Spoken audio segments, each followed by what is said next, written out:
Front ഡോറിൻ്റെ ഡിസൈനിലേക്ക് വരികയാണെങ്കിൽ വളരെ പ്ലെയിൻ ആയിട്ടുള്ള ഡിസൈൻ, സിമ്പിളായിട്ടാണ് ഫ്രണ്ട് ഡോർ ചെയ്തിരിക്കുന്നത്. ഇതിൽ ഏറ്റവും ആകർഷകമായിട്ടുള്ളത് ഇതിൻ്റെ പുൾ ഹാൻഡിലാണ്. വലിയൊരു ലെങ്തി ആയിട്ടുള്ള പുൾ ഹാൻഡിലാണ് ഈ വീട്ടിന് നൽകിയിട്ടുള്ളത്. ഡബിൾ ഡോർ ആയിട്ടാണ് ഇത് ചെയ്തിട്ടുള്ളത്. മദർ ആൻഡ് സൺ കോമ്പിനേഷനിൽ ഒരു വലിയ ഡോറും ഒരു ചെറിയ ഡോറുമാണ് നൽകിയിരിക്കുന്നത്. സിറ്റ് ഔട്ടിൽ നിന്നും നേരെ കയറി വരുന്നത് ഒരു ഫോയർ സ്പേസിലേക്കാണ്. ഈ ഫോയർ സ്പേസ് നേരെ പോകുന്നത് ഇവിടുത്തെ ഡൈനിങ് ഹാൾ സ്പേസിലേക്കാണ്. നല്ല സ്പേഷ്യസ് ആയിട്ടാണ് ഇതിൻ്റെ ഇൻറ്റീരിയർ സ്പേസ് എല്ലാം പ്ലാൻ ചെയ്തിരിക്കുന്നത്. ഈ ഒരു ഏരിയ എങ്ങനെയാണ് ഇന്റീരിയർ ചെയ്തിരിക്കുന്നത് നോക്കാം. കയറി വരുന്ന ഭാഗത്ത് തന്നെ പ്ലൈവുഡ് ഉപയോഗിച്ച് ഒരു പാനലിംഗ് നൽകിയിട്ടുണ്ട്. അതിൽ വെനീറാണ് നൽകിയിരിക്കുന്നത്.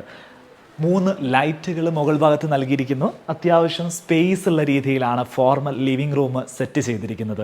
390 ഇവിടെ നീളം വരുന്നത്, 360 വീതി വരുന്നത്. 2 സോഫ സെറ്റുകളാണ് ഇവിടെ നൽകിയിട്ടുള്ളത്. അവിടെ 2 പേർക്കിരിക്കാം, ഇവിടെ 3 പേർക്കിരിക്കാം എന്നുള്ള രീതിയിലാണ് ചെയ്തിരിക്കുന്നത്.